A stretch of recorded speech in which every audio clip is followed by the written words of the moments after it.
Dear student, आज हम soil mechanics का और एक नया टॉपिक्स लेकर आए हैं। जैसे आप देख रहे होंगे, कॉम्पैक्शन एंड कंसोलिडेशन, ये दोनों क्या है। इसमें मैंने नोट बना के रखे हैं, आप नोट डाउन कर लीजिए।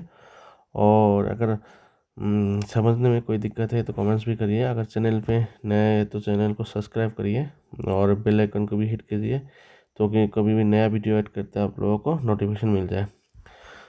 और आप देख रहे हो इजी सिविल असम्पशनल, इसमें सिविल इंजीनियरिंग का आपका हर सब्जेक्ट का नोट मिलेगा, लेकिन अभी सॉइल मैकेनिक्स का नोट दे रहे हैं। और एक्चुअली मैं थोड़ा बिजी रहता हूँ ग्राउंड में काम के लिए, साइट का बहुत काम प्रेशर होता है, इसलिए मैं रेगुलर वीडियो नहीं बना पा रहा हूँ, इसके लिए सॉरी। चलिए देरी ना करते वीडियो को शुरू करते हैं। देखो, कॉम्पैक्शन, तो कॉम्पैक्शन ये बहुत इम्पोर्टेंट है।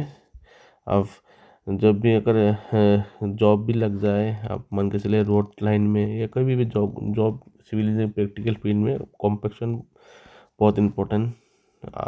कॉम्पैक्शन जैसे compaction is the process by which soil particle are artificially rearrange. मतलब मान के चलिए इसमें ये आपका लैंड है, इसमें आपने मिट्टी फिल किया बा, इसमें आपने सिविल इंजीनियरिंग के इसमें कल्वर्ट बनाया बा, ब्रिज बनाया, जो भी बनाया, तो दोनों तरफ तो आपको रोड के लिए मिट्टी फिल करना पड़ेगा।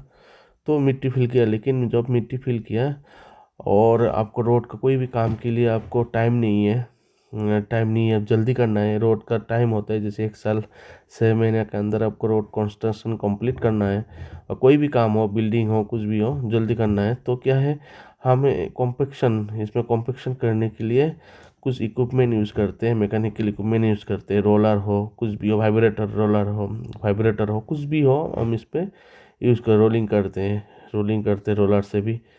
तो इससे तो इसको ये आर्टिफिशियली अरेंज हो गया, ये इसको हम जल्दी करने के लिए हमने क्या किया, मैकेनिकल इक्विपमेंट यूज़ किया order to decrease the void ratio और पोरोसिटी। वॉइड रेशियो और पोरोसिटी डिक्रीज होगा तो कॉम्पैक्शन अल्टीमेटली होगा, क्योंकि वॉइड रेशियो देखो, जो गैप होगा वो कम हो जाएगा जब इसमें लोड आएगा, तो ये जो सॉइल इधर उधर बिखरा हुआ है वो दब के नीचे इतने में आ जाएगा, कॉम्पैक्ट हो जाएगा।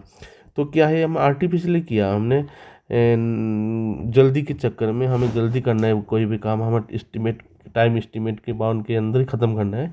तो अब हम आर्टिफिशियल मैकेनिकल इक्विपमेंट हमने यूज़ किया, इसलिए बोला है जो आर्टिफिशियली रीअरेंज किया हमने, जल्दी किया इसको, आर्टिफिशियल इक्विपमेंट यूज़ किया। तो यही है कॉम्पैक्शन। कॉम्पैक्शन छोटा सा टॉपिक है, और ये कंसोलिडेशन और कॉम्पैक्शन सेम है, बट डिफरेंस है। देखिए क्या डिफरेंस है इसको, तो हमने देखो कंसोलिडेशन क्या होगा, जैसे इसमें मिट्टी फिल किया, कोई भी घर बनाएंगे तो कोई भी ग्राउंड है, हमने गड्ढा है तो मिट्टी फिल किया, तो हमें जल्दी चाहिए बोल के हमने आर्टिफिशियल इक्विपमेंट यूज़ किया।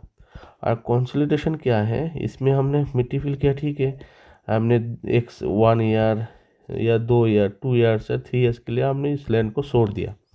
इसमें हमने कोई आर्टिफिशियल इक्विपमेंट यूज़ नहीं किया, रोलर हो, कुछ भी हो, जो लोडिंग पर्पस में हमने यूज़ नहीं किया। तो क्या होगा, ये लैंड जो मिट्टी हमने फिल किया, यहाँ तक फिल किया, ये ऊपर तक फैल गया, तो क्या होगा, आफ्टर 1 ईयर या 2 ईयर या 4 या 5 ईयर के लिए हम छोड़ दिया, तो मिट्टी अपने आप अपने आप सेटल हो जाएगा, कॉम्पैक्ट हो जाएगा, ये अपने आप कॉम्पैक्ट हो जाएगा, मतलब नेचुरली कॉम्पैक्ट हो जाएगा।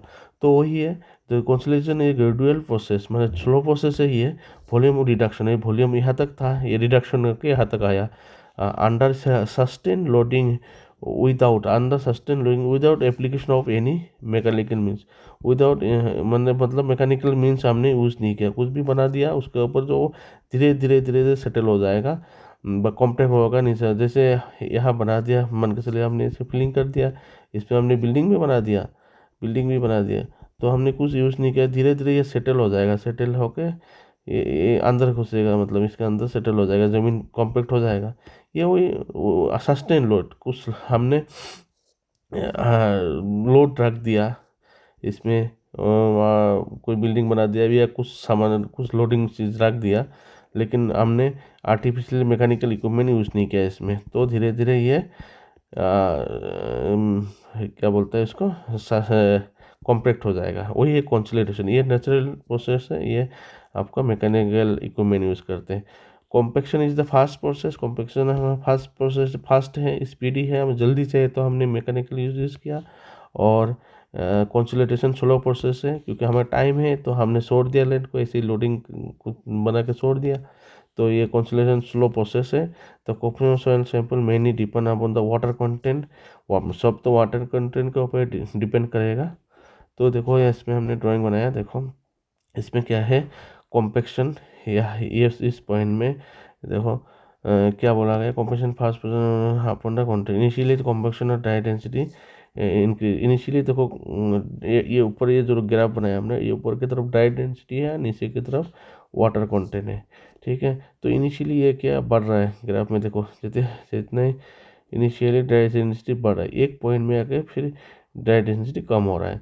तो वही है कॉम्पेक्शन और ड्राई डेंसिटी, कॉम्पेक्शन और ड्राई डेंसिटी इनिशियली इंक्रीज हो रहा है, इस पॉइंट में कॉम्पेक्शन मैक्सिमम होगा, उसके बाद ड्राई डेंसिटी डाउन होता जाएगा, तो इस पॉइंट में आपका कॉम्प्रेशन मैक्सिमम हो जाएगा।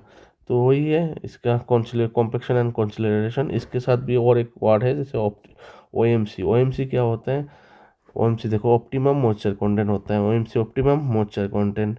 तो ओ एम सी में क्या है, for a particular water content the dry density of the sample become maximum. ये इस पॉइंट में जो वाटर कंटेंट है, इस पॉइंट में वाटर कंटेंट में क्या होता है, ड्राई डेंसिटी मैक्सिमम होता है, मैक्सिमम होता है। तो maximum soil content become maximum, और इसमें क्या है, कॉम्पेक्शन भी मैक्सिमम हो जाता है। तब पार्टिकुलर वाटर, इस पॉइंट का जो वाटर कंटेंट है, इसको क्या बोलता है, O M C, optimum moisture content, optimum moisture content बोलते हैं। वही छोटा सा है, मतलब आपको देख लो खुद, इसको नोट डाउन करो और इसको भी नोट करिए, तो आप लोग इजीली समझ में आ जाएगा। अगर समझने में दिक्कत हो तो मैं कमेंट्स करिए, मैं फिर और समझा दूंगा, कोशिश करूंगा। और मैक्सिमम ड्राई डेंसिटी क्या होता है, the dry density of corresponding to the O M C. मतलब क्या है, ओ एम सी का कॉरस्पॉन्डिंग में तो इस पॉइंट का ड्राई डेंसिटी मैक्सिमम है, उसी को हम मैक्सिमम ड्राई डेंसिटी बोलते हैं। तो और for the different types of soil, different types of soil, soil का प्रॉपर्टी के ऊपर डिपेंड करेगा ओ एम सी और मैक्सिमम ड्राई डेंसिटी। हर सॉइल का अलग अलग होगा, सॉइल का प्रॉपर्टी के ऊपर डिपेंड करेगा, यही यहाँ पे बोलने गया है। और इसका मेथड भी होता है, दो तीन मेथड होता है निकलने का। इसका लेबोरेटरी टेस्ट मेथड होता है, एक होता है आपका स्टैंडर्ड प्रोक्टो टेस्ट, उसके बाद 2 नंबर मॉडिफाइड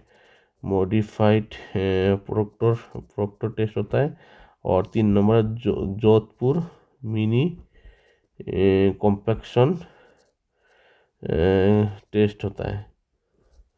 तो ये हो गया, 3 मेथड हो गया। इसके बारे में हम आने वाले वीडियो में हम स्टडी करेंगे। आज जस्ट हमने इस टॉपिक से शुरू किया है, और आज के लिए इतना ही है। और चैनल में नया आया तो सब्सक्राइब कर लीजिए, और बेल आइकन को भी हिट कर लीजिए कि तो कोई भी नया वीडियो अपलोड हो जाए तो आप लोगों को नोटिफिकेशन मिल जाए। चलिए, थैंक यू।